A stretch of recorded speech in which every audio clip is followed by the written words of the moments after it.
It was the kind of rain that blurred the world. Thick, relentless, almost alive. Every drop hit the windshield like it had a grudge. I shouldn't have been driving. Not after the shift I'd just pulled. Not with the storm thrashing like that. But the silence of my apartment had started feeling too loud lately, and I just needed to move, so there I was, crawling down Maple Ridge Road, that long, empty stretch where cell service dies, and headlights feel like the only real thing left in the world. That's when I saw it. At first I thought it was debris. A dark shape skidding across the road, but then it lifted its head, small, trembling eyes wide in the glow of my high beams. A dog. My foot slammed the brakes before I could even think. Tires shrieked. The steering wheel jerked. For a split second I saw my reflection in the glass, wild-eyed, breathless, and then the car stopped with a violent jolt. The dog froze. Mud matted into its fur, a collar half torn from its neck. Lightning flashed, and for that heartbeat of white light, I saw fear written all over its face. "Hey," I said quietly, stepping out into the storm. "It's okay, buddy." "You're all right." The rain was ice cold. My jacket was soaked in seconds. I crouched low, hands out. The dog flinched, backed away, then limped, its paw dragging. Something in me snapped into focus. Couldn't just leave it there. Another crack of thunder. The dog turned to run, straight toward the roadside ditch. "Wait!" I shouted, bolting after it. The ground was a swamp of mud and runoff. My boots sank deep as I ran, my breath tearing through the storm. I caught sight of it halfway down the slope, half trapped under a fallen branch, yelping in pain. "Hang on." I dropped to my knees, shoving the branch aside. My hands burned from the effort. Splinters, mud, rain in my eyes, but I got it free. The dog whimpered, shaking uncontrollably, pressing its head against my arm like it had decided I was its only chance. I don't know what made me say it, but the words came out rough, quiet, almost a promise. "I've got you now." I carried it back to the car. It didn't struggle, just pressed closer. By the time I got the door open, both of us were drenched and shivering. I laid it on the passenger seat and turned on the heater full blast. It whined softly. A tired, wounded sound that hit me harder than I expected. "You're gonna be fine," I said, more to convince myself than it. "Just hold on, okay?" There was blood. Not much, but enough to make my stomach tighten. I pulled the first aid kit from the glove box, cleaned the cut as best I could, wrapped the paw with a strip of gauze. The dog licked my hand once, then rested its head on my lap like it trusted me completely. For a few minutes, all I heard was the hum of the heater and the soft rhythm of its breathing. Outside, the storm kept hammering, but inside that little bubble of light, everything felt still. When I finally drove off, I didn't even know where I was heading, just that I couldn't leave it there. There was an all-night animal clinic about 10 miles out. I drove with both hands tight on the wheel, thighs darting between the road and the dog. Halfway there, something strange happened.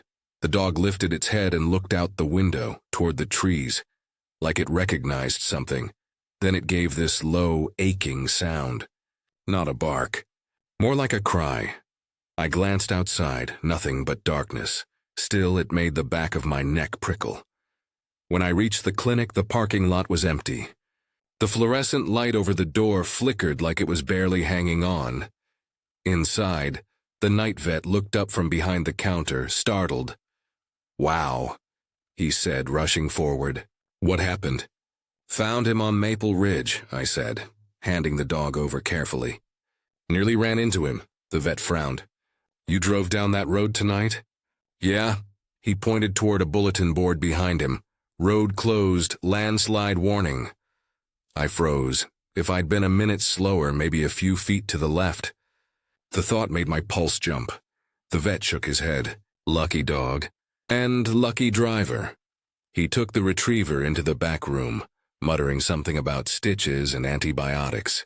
When he came back, he smiled. "He'll live." "You probably saved him." I nodded, rubbing the back of my neck. "Good. That's good." He slid a clipboard across the counter.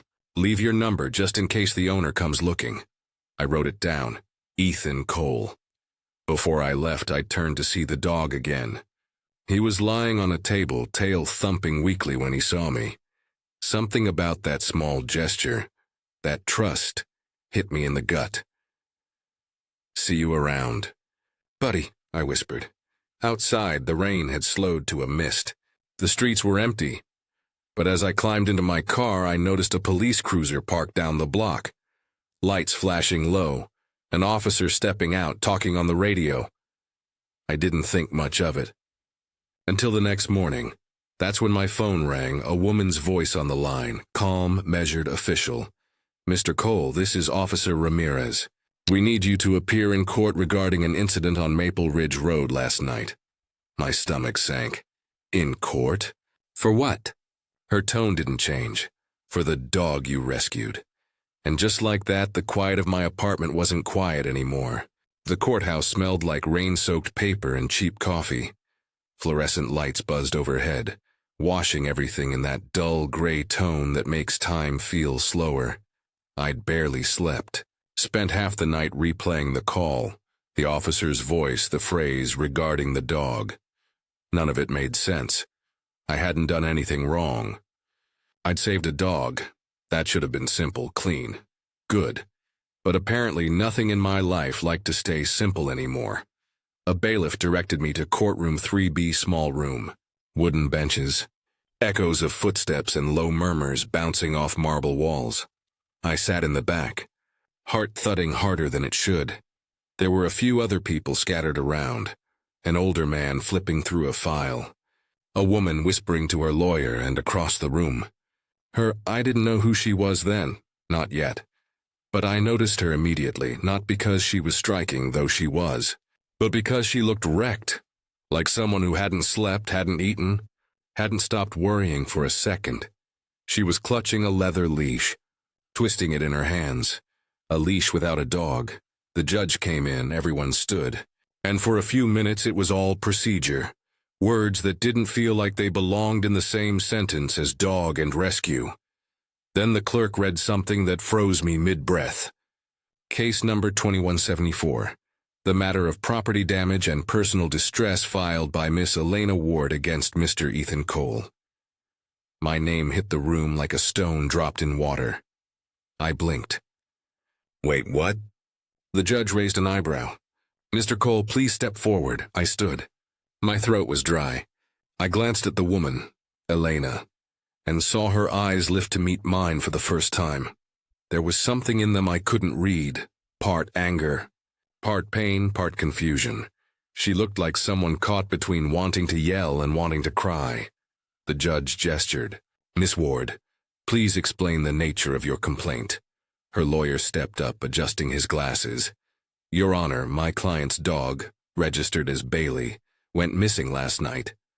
During the rescue attempt conducted by Mr. Cole, the animal sustained a leg injury. Additionally, Mr. Cole's vehicle caused damage to my client's fence when he entered private property without consent." My jaw tightened. Private property? I hadn't even known where I was. It was pitch black. The storm had washed away the road markings. I'd just followed the dog. The judge turned to me. "Mr. Cole?" "Your Honor, I didn't enter anyone's property intentionally. I saw an animal in danger and I acted." "That's it." Elena's voice broke through, quiet but sharp. "You acted by scaring him half to death." I looked at her. "He was about to drown in a ditch. I pulled him out." Her hands trembled around the leash. "You shouldn't have been there, and your dog shouldn't have been alone in a storm." The words came out before I could stop them. They hung in the air, too loud, too personal. The judge sighed. "All right, enough." The next 20 minutes blurred. Legal talk, evidence, photographs, a broken section of fence. Mud tracks. A veterinary report confirming Bailey's leg injury. Finally, the judge leaned back. "This seems to be more of an unfortunate misunderstanding than a criminal matter. I suggest mediation. Miss Ward, Mr. Cole, you'll meet privately with a mediator to discuss restitution." The gavel dropped. Just like that. It was over, at least officially. But when I turned to leave, Elena was standing in the hallway waiting. "Mr. Cole." I stopped. The tone in her voice made it impossible not to. She walked closer, the leash still wrapped in her hand. Her eyes, now that I could really see them, were this deep hazel color, sharp but tired. "I know you were trying to help," she said, her voice quieter now. "I do, but you scared me."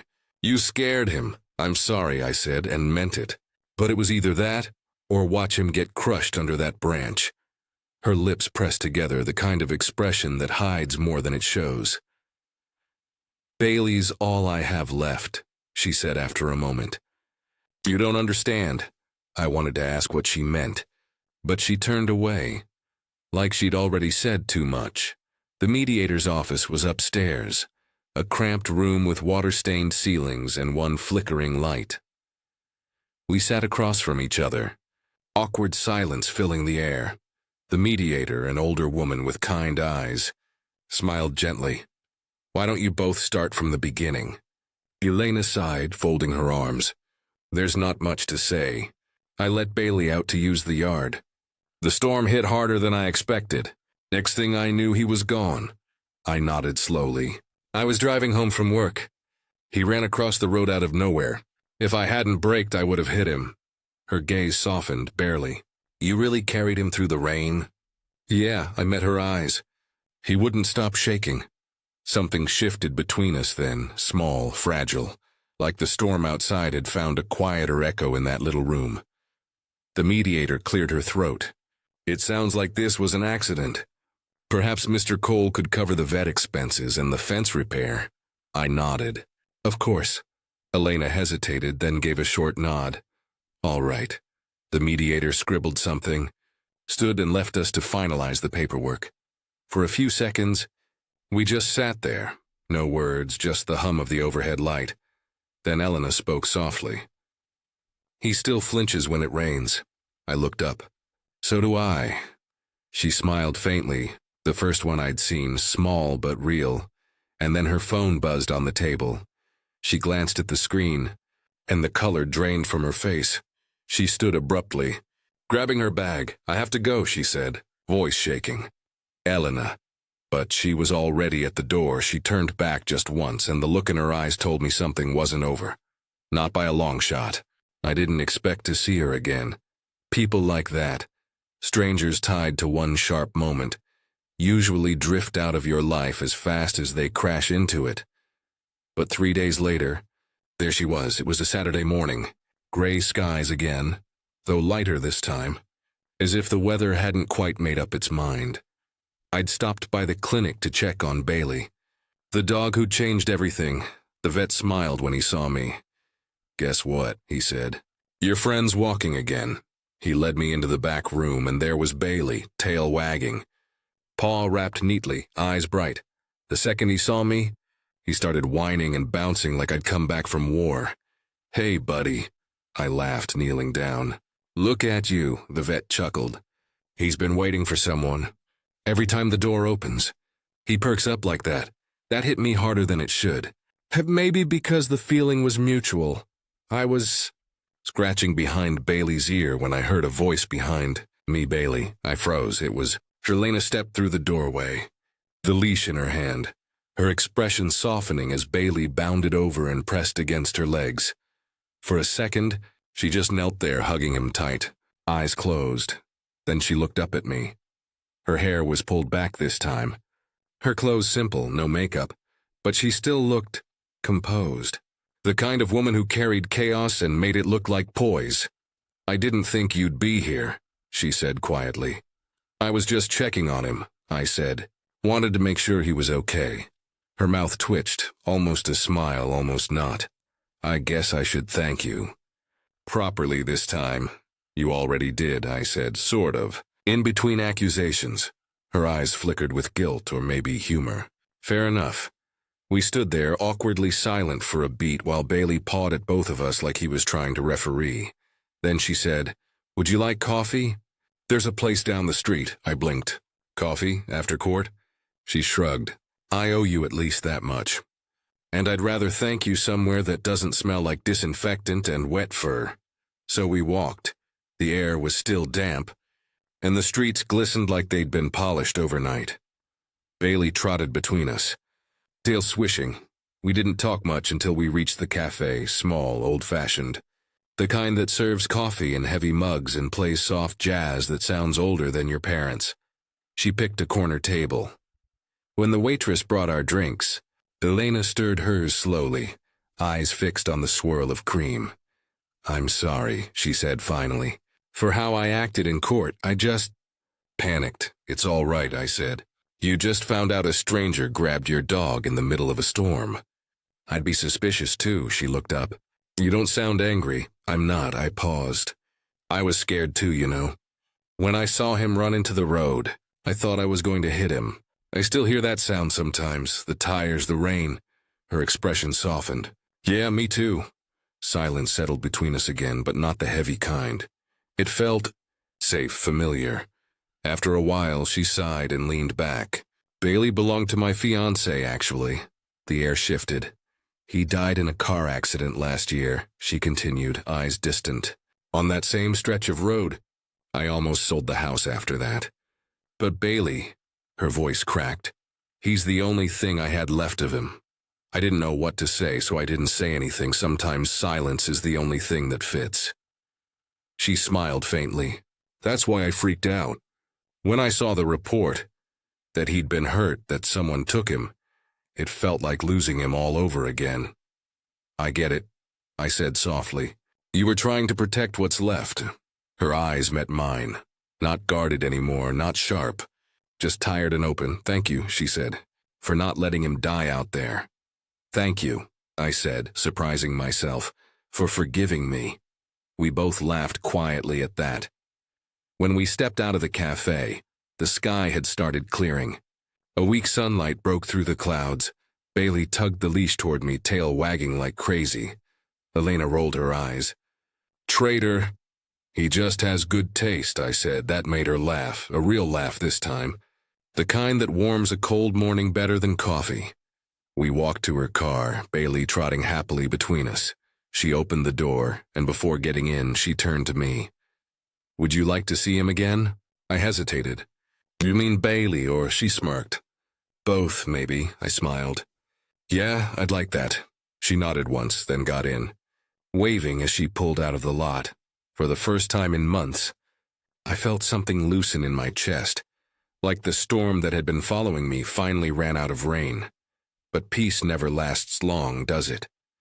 That evening, just as the sky turned gold over the rooftops, I heard a knock at my door. When I opened it, a police officer stood there. Same badge, same calm tone. "Mr. Cole," she said, "we need to ask you a few questions about that night again." My pulse dropped. "Why?" "I already told you everything." She exchanged a look with the officer beside her. "This time, it's not about the dog," she said quietly. Behind her, I saw the cruiser lights flicker, blue washing over the walls of my apartment. And just like that, the storm was back. I'd felt uneasy storms before, but that knock, that was different. It wasn't weather. It was consequence. 2 officers stood at my door, Ramirez, the same woman who'd called me about the hearing, and a younger guy beside her with a notepad already open.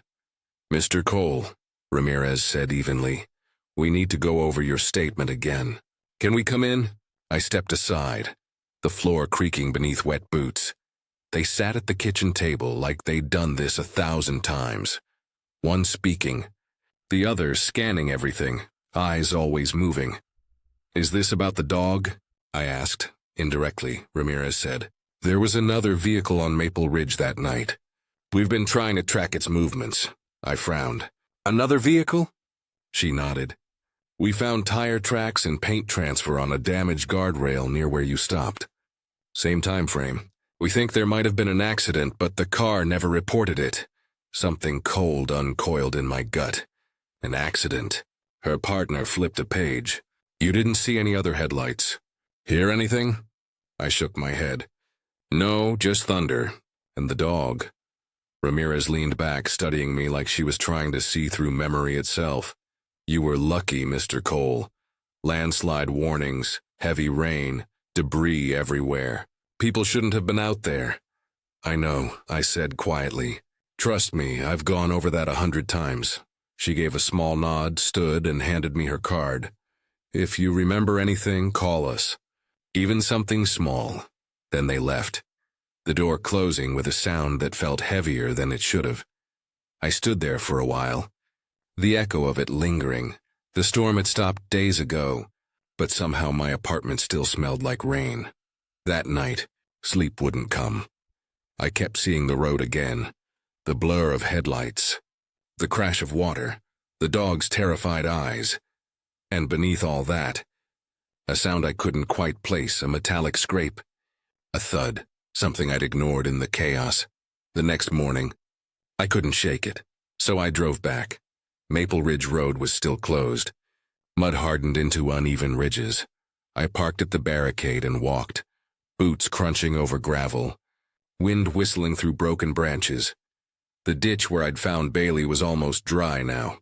The air was still, too still. I climbed the small rise, following the path I'd taken that night. That's when I saw it, a fragment of shattered glass glinting beneath a branch. Headlight glass. I crouched, brushing away mud. There were faint skid marks. Deeper impressions from larger tires, not mine. Someone else had been here. My heart started hammering. "Ethan?" I turned so fast I nearly slipped. Elena stood a few feet behind me, holding Bailey's leash. "What are you doing here?" I asked. "I could ask you the same." Her eyes darted toward the ground. "I come here sometimes, to leave flowers, for your fiancé," I said softly. She nodded, her expression tightening. "His accident happened just around that bend." A silence fell. The same stretch of road. The same night I'd almost crashed. I looked at the ground again, the skid marks, the broken glass.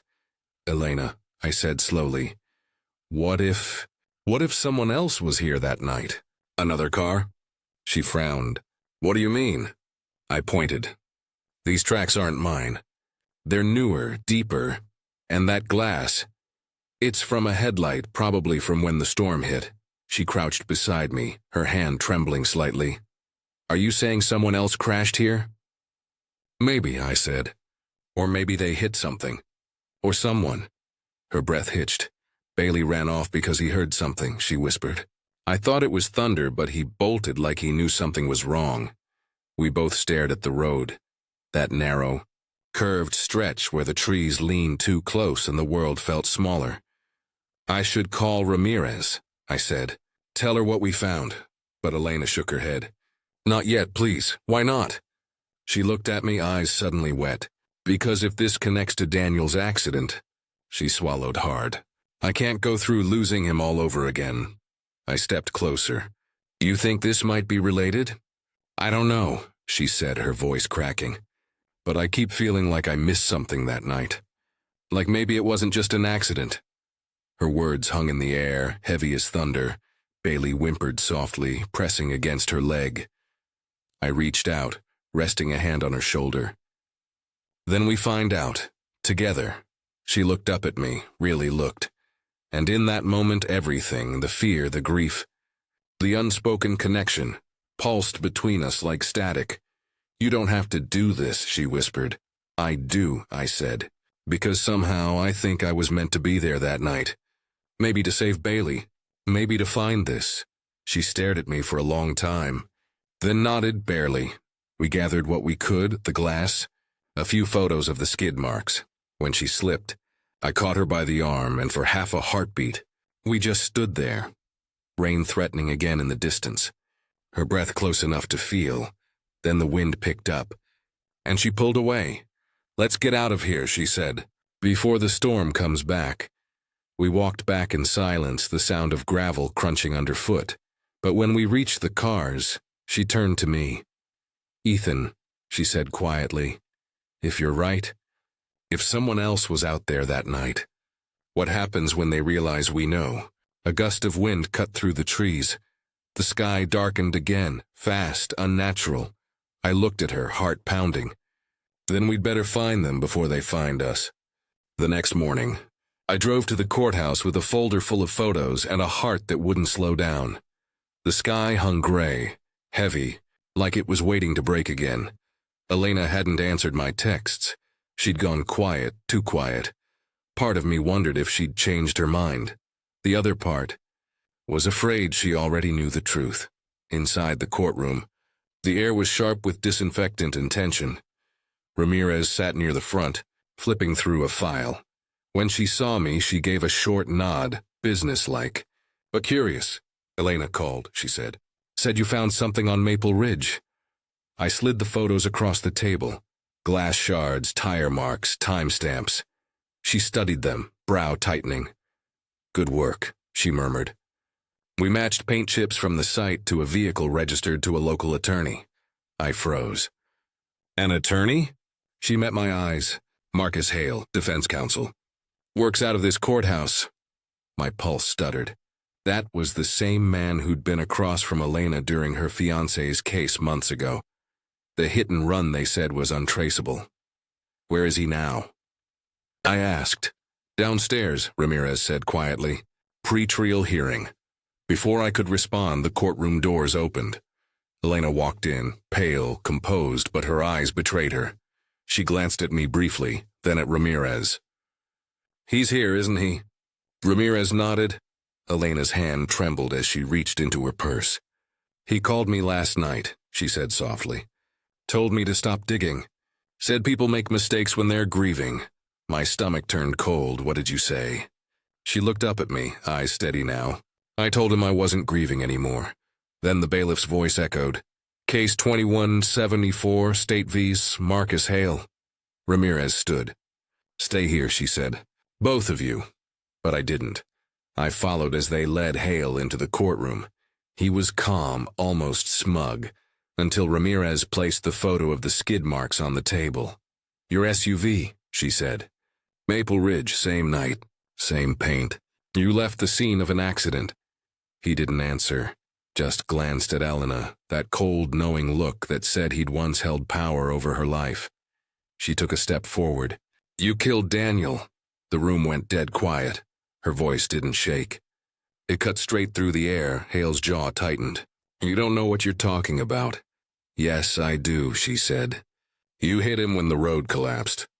You panicked, you left. My dog found you. He chased your car. That's why he was out there in the rain." My breath caught. The pieces locked together like a cruel puzzle. The crash. The storm. The dog's desperate barking. I hadn't saved a stray. I'd saved the only witness that had ever mattered. Ramirez spoke quietly. "We have enough to reopen the case." Hale turned to me then, eyes sharp, venomous. "You should have stayed home that night, Cole." "Yeah," I said. "Guess fate had other plans." He didn't answer. The bailiff led him away. And just like that, silence again. The kind that feels too big for a room that small. Outside, rain had started falling, light at first, then steadier. Elena stood beside me under the awning, clutching Bailey's leash. "He would have gotten away," she said softly. "If you hadn't stopped." I nodded. "I didn't stop for him." She looked up. "I stopped because Bailey ran out. Because something told me to." For a moment, we just listened to the rain. It wasn't angry anymore. It sounded almost calm, like it was washing everything clean. She smiled faintly. "Daniel used to say storms reveal people's true nature." Guess he was right. She turned toward me, eyes still wet, but peaceful in a way I hadn't seen before. "You could have just driven past." "Then you didn't owe me anything." "Maybe not," I said. "But I owed the truth something." The courthouse steps glistened. Bailey barked softly and pressed against my leg, tail wagging like he already knew the world had shifted. Elena laughed under her breath. That soft, trembling sound that breaks the air just before it turns light again. I looked at her, really looked, and for the first time since that night, the storm inside me quieted. We stood there for a long while, no words, just rain, the kind that doesn't drown things. It revives them. She reached for my hand, tentative then sure, our fingers laced together, a silent thank you. A shared weight finally lifted. "I guess," she whispered. "Some rescues go both ways." I smiled. "Yeah, maybe they do." And as the rain fell harder, I realized something simple. That night on the road hadn't just been about saving a dog. It was about being found. Two by fate, by truth, by her. The storm finally passed. Sometimes saving one lost soul is exactly how you find your own.